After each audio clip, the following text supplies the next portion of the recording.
Hello, if you're watching this, you are about to become a grandparent or maybe a grandparent again. Congratulations. My name is Naomi. I'm a postpartum doula and a mum of two. And I'm here to have a quick chat to you about the very best way that you can support the people in your lives who are having that baby. So it might be your son, daughter, whatever the family setup is.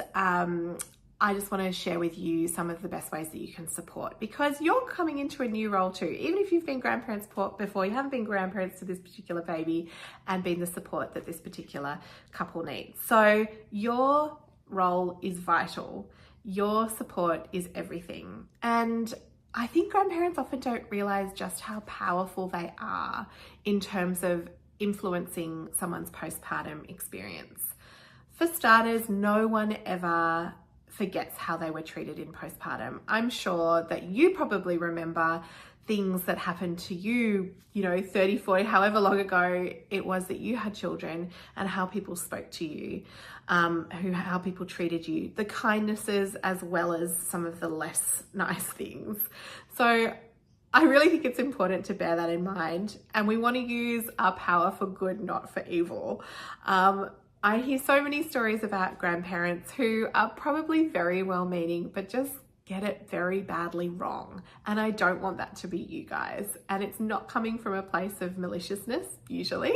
It's just coming from a place of maybe forgetting what it's like to have a new baby, or not having boundaries, or not kind of having, what's the right word? A different motivation. So let's talk about the motivation. I know it's so exciting to have a new baby in the family, and you might, with that excitement, be all thinking about the baby. But what I really want to encourage you to do is think about the mum. So we really want to be holding the mother even more than we're holding the newborn. So I know that baby snuggles are delicious, and I'm not talking about literally snuggling the mother, although feel free if she's cool with that, but holding her and helping her and supporting her, because really if mum's okay, everyone's okay. So we are wanting to support the new family in the making. They're going through a lot. You probably remember, how it's such a new dynamic, and it's such a steep learning curve, and everything feels new, and they're sleep deprived, and they need you. They need you.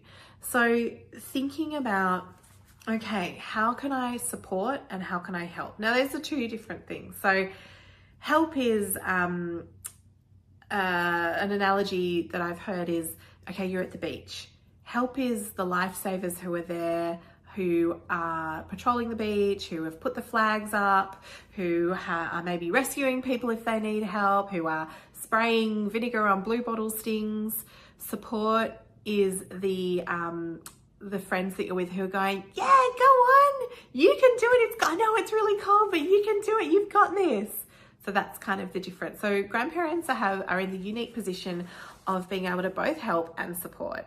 And it's really important to have a conversation with the mum and dad to be about the best ways to do this. I'll give you some ideas, but what I really want to emphasize is this is so personal and depends on individual circumstances. And what we don't want to do as grandparents, or as special people in this new baby's life, is kind of impose ourselves or impose our ideas onto people. So having the conversations, offering help, and the mum who's done this course will hopefully be open to that help, because I have been banging on about how much they need help and they need to accept it and receive it.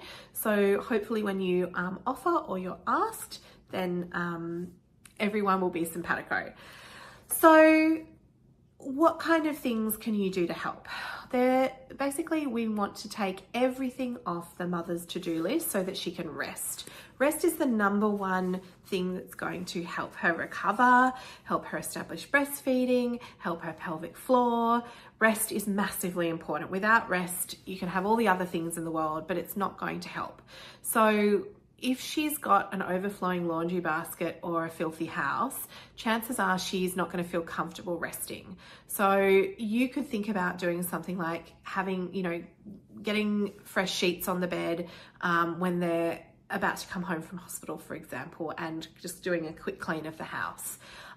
You could think about being like, I'm putting my hand up to take care of all your laundry, you know, for the first month I'll come and do it. And I'm going to bring you guys a meal. You could put your hand up for organizing a meal train. You could put all your friends on the meal train so that they're dropping food around. You could, if you are a grandparent watching from afar, you might have a standing FaceTime date with them so that they feel your support from afar. You might consider paying for a postpartum doula. You might consider, you know, helping them out with a cleaner. These are some things that we can do even if we're not sort of living locally.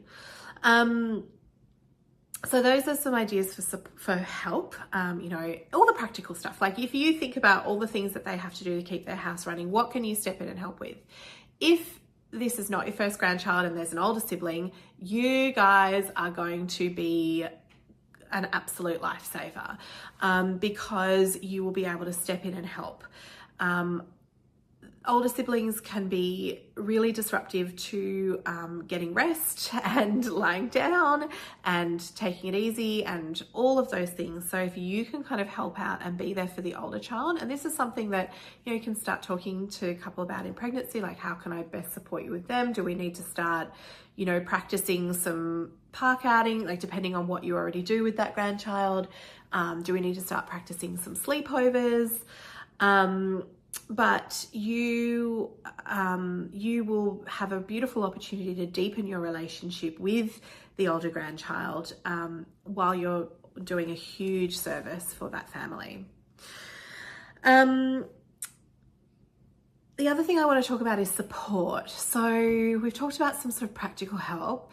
Support is the idea of being supportive, I guess would be one way of putting it too.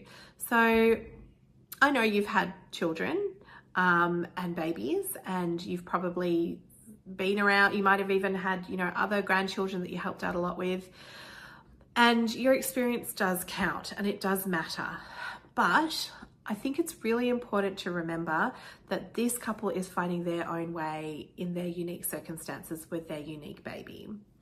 And also, things have changed. So I know maybe you were, so as an example, my mum told me when I had my first child, oh, well, you know, with breastfeeding, 10 minutes one side, 10 minutes the other side, and then they're fine. And I found out later that that's not best practice these days. They've shown that that can cause all kind of trouble. And I remember saying to my mum, well, did you ever get mastitis doing that? She's like, oh yes, like frequently. I was like, oh, okay. So it's not, I'm not saying this is like some kind of blame game, but the advice has just changed. Things are being done differently now, where, you know, babies were probably routinely done sleep training and controlled crying. We now have the evidence that shows that babies' brains need closeness, connection, and overnight wakings to be protective against SIDS. You know, evidence has changed, research has changed, advice has changed. So just bearing in mind that we don't want to be overwhelming new parents with, well, in my day, this happened, or why don't you try this? That's not support. Support is, you're doing such a good job. I see you working so hard. You are becoming a beautiful mother. Look at your baby looking at you. Oh my gosh, you know, look at how chubby they are. You're doing such a beautiful job of feeding. You know, all of those sorts of things. Just being super kind, super compassionate, thoughtful, holding the mother, you know, bringing her a treat, you know, bringing her favorite cake, thinking about really, really nurturing her. And the baby comes second to that. And I'm sure you know, maybe you've forgotten because it's been a while, but babies really only give a shit about their mums in the first little while. You know, they are just about being on their mum. They want to be, you know, feeding a lot.